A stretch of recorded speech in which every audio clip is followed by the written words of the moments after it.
Good morning once again. Welcome to our morning devotion. But first, let us pray. Heavenly Father, thank you very much, Father, for this morning that we have another morning, Father, to worship you, to praise you, to give you thanks, and to glorify you. Thank you for everything. Thank you for your guidance. Keep us always safe and sound, and I pray that truly we can really bring joy and glory, Father, to you. That whatever your word is, it will be inscribed in our hearts, and then we can walk righteously. This we ask and pray in the beloved name of our Lord Jesus. Amen. So my topic for today is about the way of the cross. No? So why the way of the cross? Because we have said that if we are in God, if we follow God, everything will be alright. Everything will be easy. But of course, we have to know, we have to put in our mind that during this time, that we don't have the kingdom of heaven. So that means there is the reign of the devil. The devil is roaming around, no? And then trying us to pull us away from God. So when they are pulling us away from God, this indicates that will be a hardship, no? So that means in going to God, that is the way of the cross. So this Bible verses is taken from the book of Matthew, chapter 16, verse 24 to 28. The way of the cross, or should I say, take up your cross.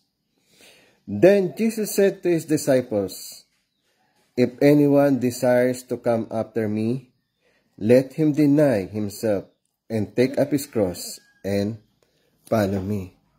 So one element that we should do in order to follow Christ, in order to live a holy life, is the way to go after Jesus. The way to go and carrying our own cross. So that is not a literal cross.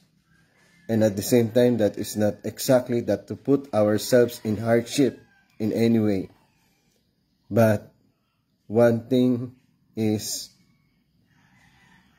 we need to experience the hardship. To follow Christ, we will experience the hardship. First and foremost, because of our fallen nature. Because after the fall of man, we inherited fallen nature from Satan. Because Eve and Lucifer engaged. And then because of that engagement between Lucifer and Eve, there was a transformation of the nature of Eve from goodness to evil. Eve became corrupted. Thus, Eve also inherited fallen nature from Lucifer. And because of that fallen nature, that make us hard, that make us difficult to follow God, because that fallen natures always give us the way of pleasure, the way of materialism, the way of self-gratification. So that means what we need to do is to remove that fallen nature. And removing that fallen nature is also a carrying a cross. And then at the same time, all the hardship that we are going through in going to God, we have to deal with it, to follow Christ.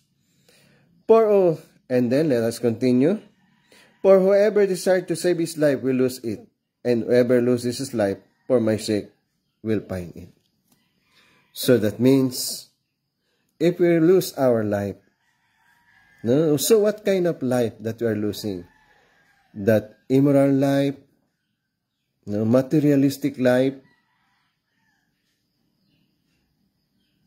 Those materialistic life, if we are going to lose it, then it will give us the benefit that we are gaining the true life.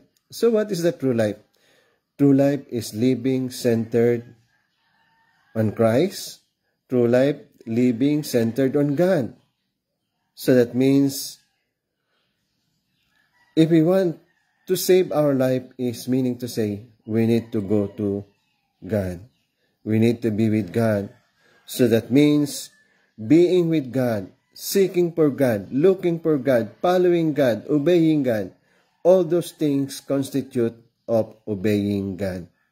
So that means, we need to follow Christ and go the way of the cross, and then losing our false life. No? So, false life means constitute losing our life, removing our false life, getting our life in a true life. That means we are losing our life. Going back to the true life is gaining our life. So, what do you mean by false life? False life is living with immorality, living for our selfish desire, living with our fallen nature, living without God, so to speak. And that is false life. But true life is living with God, following God, obeying God, attending God. And that is the true life.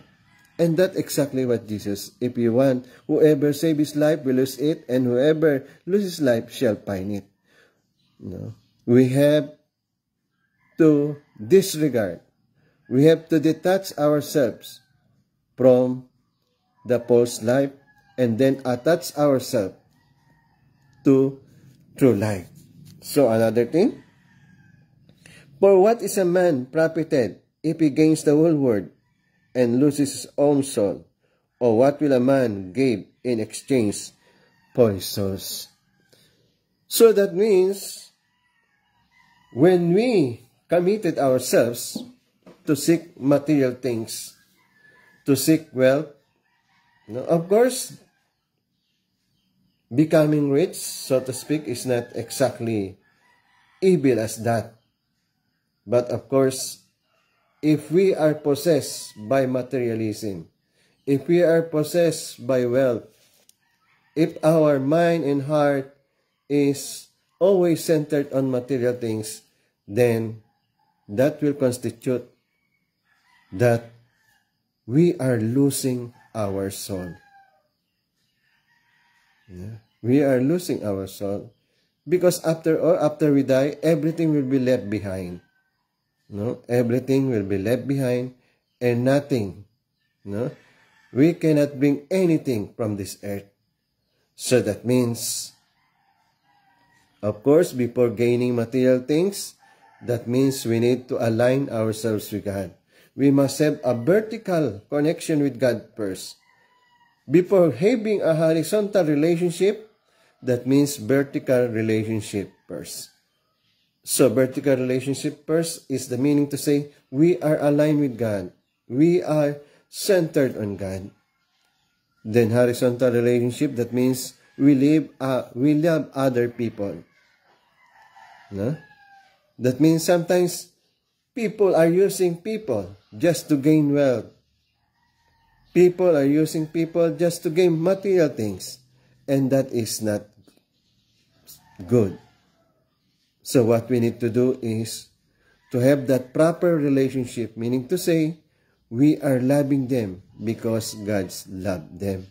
As Jesus said, whatever you do with the least of these children, you are doing that to me. So that means, the manifestation that we love God is by loving others, by serving others. If we love and serve others, that manifests that truly we love God. It says Those who know love, know God, and those who know God know love.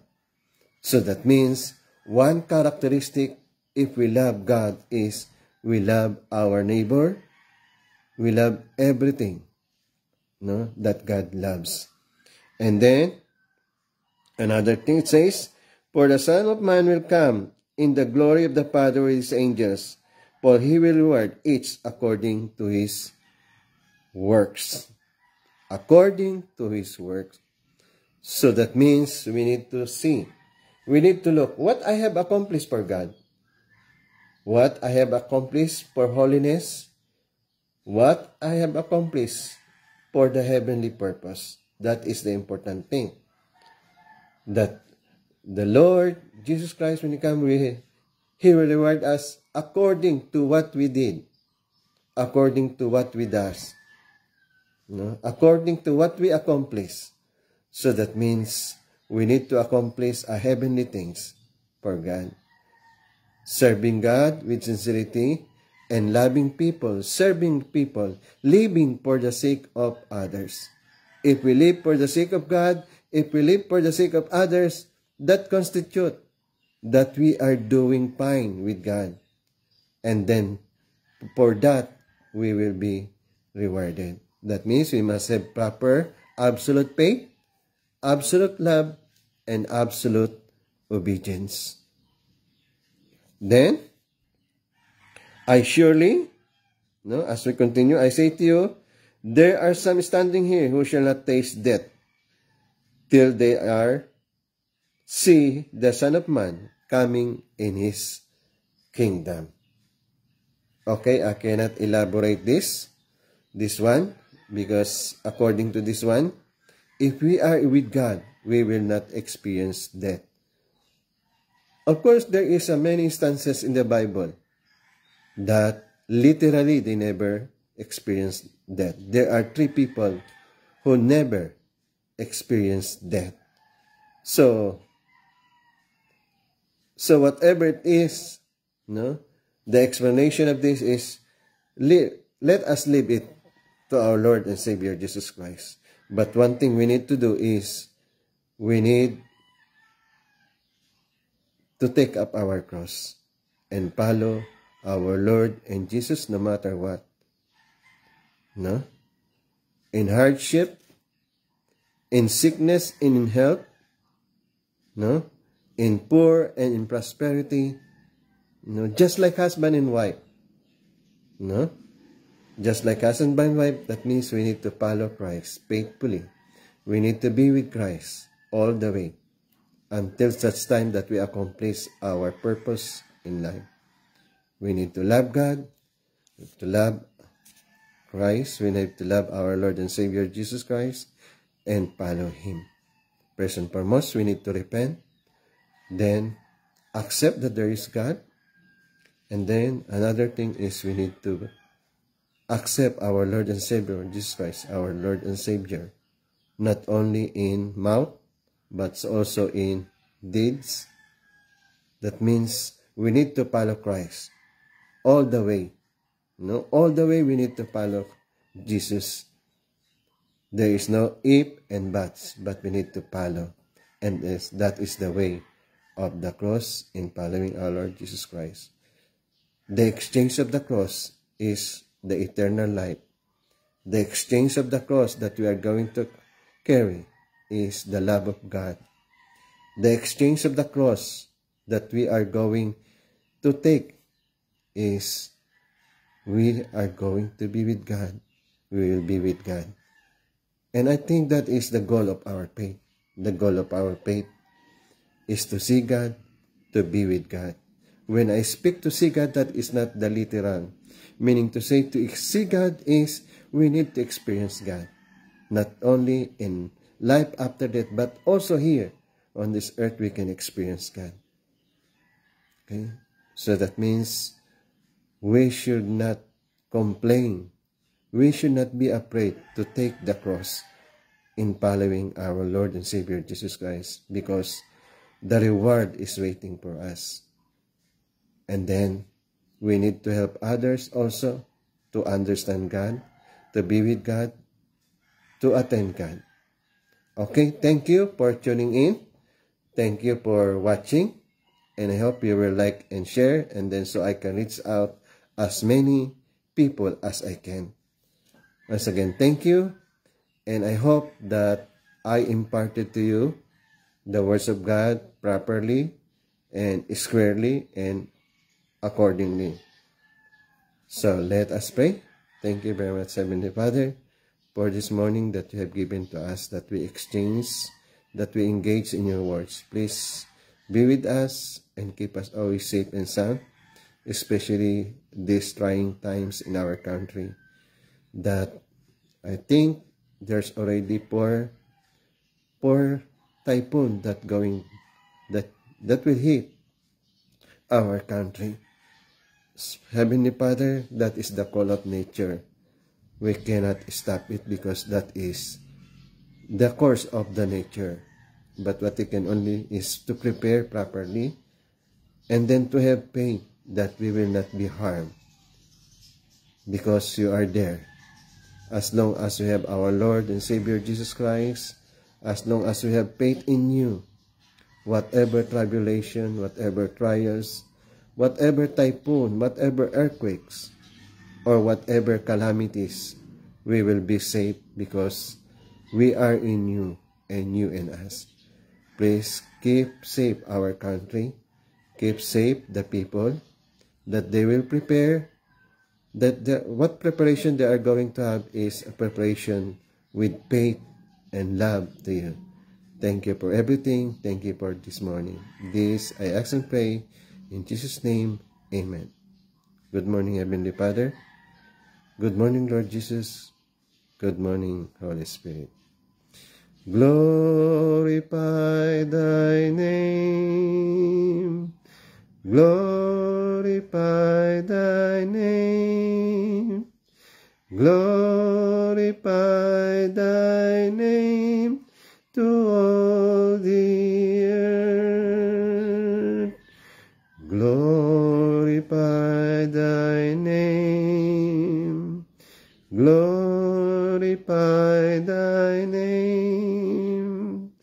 Glorify thy name to all the earth. Okay, thank you for viewing, for watching. Please like and share. And then please help me to reach out to many people as I can. Because there are billions of people waiting for the words of God. God bless, and I see you all again tomorrow, 5 o'clock in the morning, Manila time. Okay, thank you for viewing.